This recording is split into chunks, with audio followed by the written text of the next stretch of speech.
Very helpful. Wow. Did you lose a bet or something? All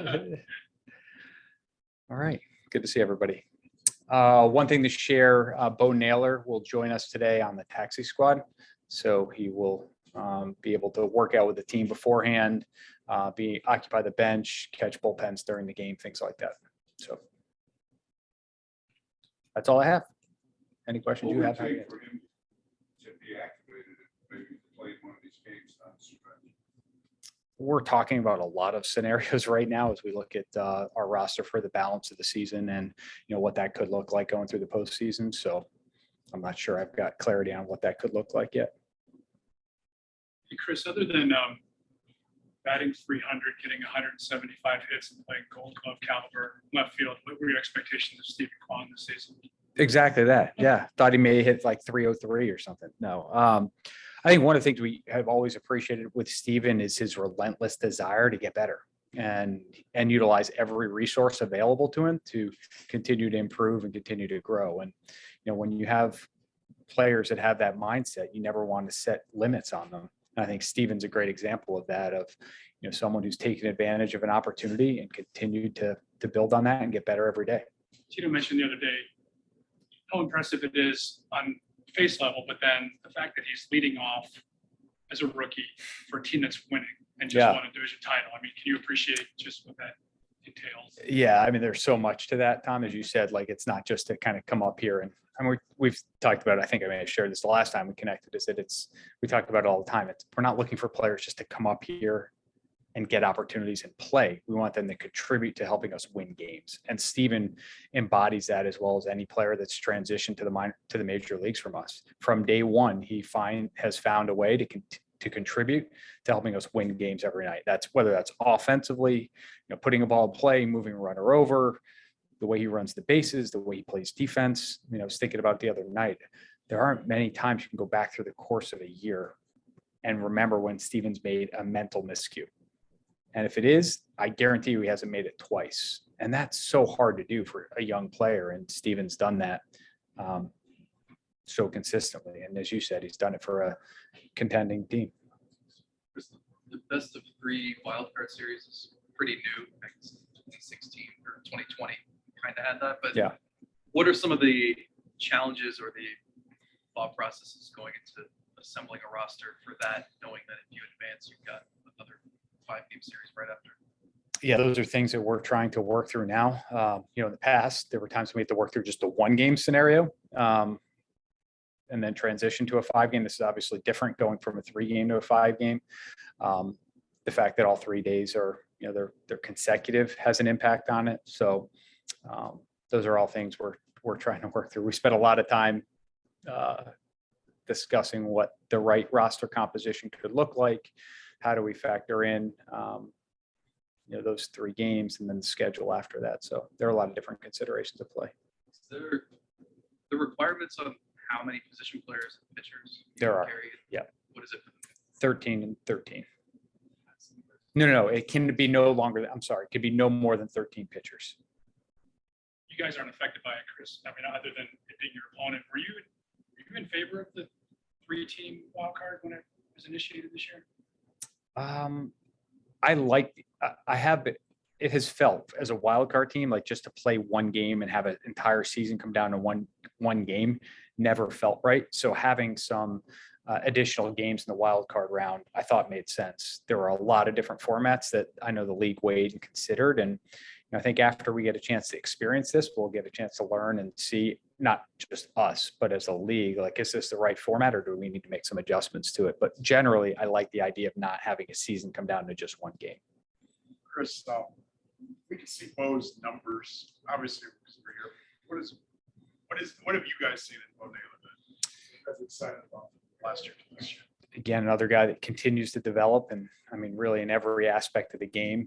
I think he'd probably be the first to tell you the results weren't what he may have hoped in 2021. And we've seen players, they can go a variety of different ways. And Bo took that as a challenge to continue to put in the hard work to get better. And I think we started to see the emergence of a player that's capable of contributing offensively, defensively, on the bases, his leadership skills behind the plate, the way he's led a pitching staff, he's made tremendous progress in all those areas. And we are really excited about his future and ability to impact the team in so many ways, because especially that position, because if you look around the game, there aren't that many catchers that are capable of doing what he's able to do.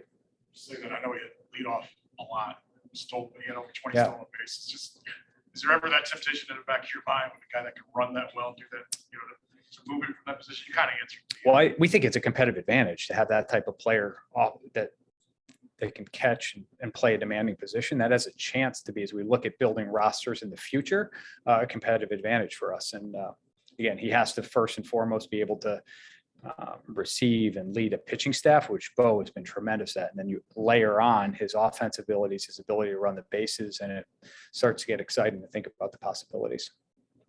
I don't think there have been too many 2020 seasons for a minor league catcher. I'm not sure there have been a lot of those in the last handful of years. So we could look at this two ways. He's up here just to get his feet wet and kind of experience big league life. Yeah, so we looked at it as well. The minor league season's over. So the alternative was like he could go home, he can go to he could continue to work out in Columbus, or we could have him up here in the major league environment. Since there are no minor league games left to play, we thought it made sense to have him up here to, be around our staff, be around Sandy, be around our coaches. And then, at a minimum, he could be a foul tip away from being an option for us if we were needed. So the more familiarity he has with our environment, the better. And now where that might lead, I have no idea. Chris, when you look at a guy like Class A, He's good. yeah, with the amount he's pitched, the appearances he's made, how do you walk that fine line to see the last maybe 6 games? How do you rest him enough, or? Yeah, Tito, Carl, and our group have such a great feel for that they are constantly attentive to the right amount of work that guys need to stay sharp and to help us win games, and to balance that with rest and recovery. So they do such an extraordinary job of that I'm not too concerned about it. I thought you were going to ask me if he was good. That would have been an easy answer.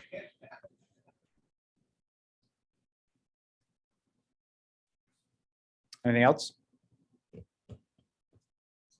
Do you know the reasoning behind flipping Plesac and Civale? Yeah, I think this way we could, Aaron is scheduled to start Friday, and that gives him another opportunity to start on Wednesday. As we've dialogued with Aaron, we think probably his best role to impact the team in the postseason is in a starting role. And this positions him best to be able to do that. With Zach, there's the possibility that, he could start on Saturday and he could be a bullpen option for us moving into the postseason. So there are a lot of different considerations we're weighing, but that was the thought process behind having Aaron start Friday and be in line to start Wednesday, and have Zach start on Saturday. You have any power? What time you guys are going to play on Friday? Zero impact on that. Yep. So 1 o'clock. I'm guessing we will be on the early side if I had to guess, but I'm trying to think, is there any teams that are in the West Coast? Seattle. Seattle. Yep. They'll be up there. Seattle Dodgers will be on the West Coast. Oh, that's right. Yep. Seattle's the only West Coast team yep. San Diego. Yeah, It'll be same. at home, right? Yep. Yeah, so prepare. Yeah. Cleveland, Tampa, 10 a.m. on ESPN. ESPN. Yeah. What our focus is on, how do we try to, whenever those game times are played, we're going to try to win the game. So if we play long enough, we'll be playing at night. Proven that the last Yeah. 2 nights. Yeah, exactly. Couldn't deal without. I like the 6 o'clock starts. The 6 o'clock starts with the hour rain delay, not nearly as good. Yeah. About 6 o'clock to get home early. Yeah, exactly. Do you have scouts with, follow Toronto and Seattle? Yeah, we're in the process of advanced scouting potential postseason opponents. It's weird to say because everybody knows everybody at this time. Playing Tampa, knowing Cashy, knowing that there's a chance they could be back next week. It's like last night, it was almost the last inning. You can see moves being made. You almost know that both guys know what they're getting ready to do. Yeah. Any concerns about pitchers being seen or something being seen, or is that not even worrying? Yes, I mean, we're conscious of it, but at the same time, we're going to play the games and we're going to go out there and try to win. That's just what the schedule is. And then, for the next round, if that's the team we'll play, we'll try to figure out a way to come up with a way to win those games too. Tito had some interesting strategies though to maybe impact their preparation for the games over the last couple of days. So he's like that. Yeah. So anything else? Thank you, everyone.